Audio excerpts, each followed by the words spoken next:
LEGO Star Wars is getting another set added to the August 1st release with set 75374, the Onyx Cinder. This set was supposed to be released earlier this year in January, but due to the show being postponed and now being scheduled to come out in sometime November or December, LEGO decided, hey, let's release it on August 1st. And that was a big question of mine coming into this. When was this set gonna release? And will it release? We know that LEGO had a bunch of these sets already made because everything got pushed back right around that release date. I want to say around December when we found out that this set was going to be getting postponed as well as the show. So now we finally have it confirmed August 1st. This set is going to retail for $140 and have 1,325 pieces and 5 minifigures. The set itself looks awesome and reminds me a lot of the Imperial Armored Marauder from 2021, the Mandalorian set, just because of that box shape it has. It looks like a tank with wings that can just fly through anything. That's what this set really reminds me of, and I really like it. With the few images we actually have of this set, we see that there's going to be plenty of play features with stud shooters, and you can actually move the engines, and it seems like it can go into a landing gear sort of state. I'm not exactly sure how that would work, but it seems to be that you just grab the top and you move a knob forward and backwards and it will activate it for you, which is pretty cool. The minifigures themselves, we don't know a whole lot about them. It's pretty hard to read the names of the figures.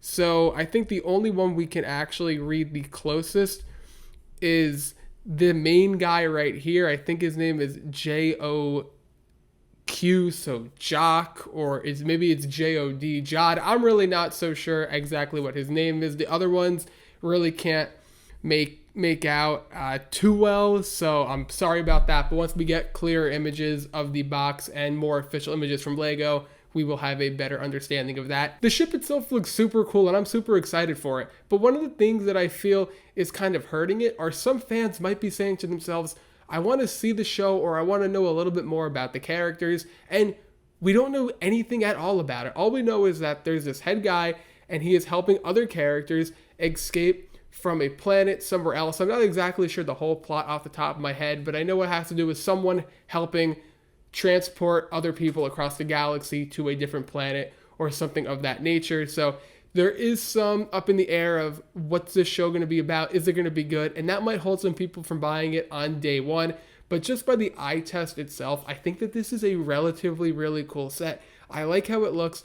I like the color scheme because the only image we had of it was that backside of that angle of more so the back and a little bit of the side. So we really didn't get to know a whole lot about the ship, just only from that concept art. That's all we had going for this. And with how close this set was to release, this set was made, it was in boxes or very close to that. So I'm surprised that it took this long for images of the set to actually surface, but I'm super happy that it happened and it's unreal. It just doesn't seem like something that I would have expected right away just because I didn't know exactly when this was going to release. I thought that it was going to come out, maybe push it back a whole year to January of 2025. But this August 1st release is insane. We have the Dark Falcon, the mashup of the TIE Fighter and X-Wing, Jedi Bob Starfighter, the Duel on Peridea, just set after set that so many of us are so excited for. I can't wait. And just adding the Onyx Cinder on top of that, a great set. Even though we don't know too much about the show or the characters themselves,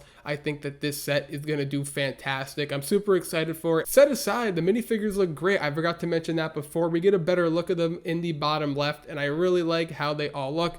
You have that one Max Rebo species, who I think that's probably my favorite minifig, just going off of the images that we have here. I like how that other figure, she seems to have the goggles or the glasses wrapping around her head. I think that's super cool. So it seems that these minifigs have great potential. I hope that their characters in the show are awesome, and I hope the show is awesome as well, because that would just boost this set for being even better. An awesome looking set along with the show itself being amazing, that just makes for obviously a successful set. So let me know what you guys think of this set. Are you excited for it? Which of the August 1st sets are you most excited for? Let me know in the comments. Leave a like if you enjoyed, and I'll see you in the next one.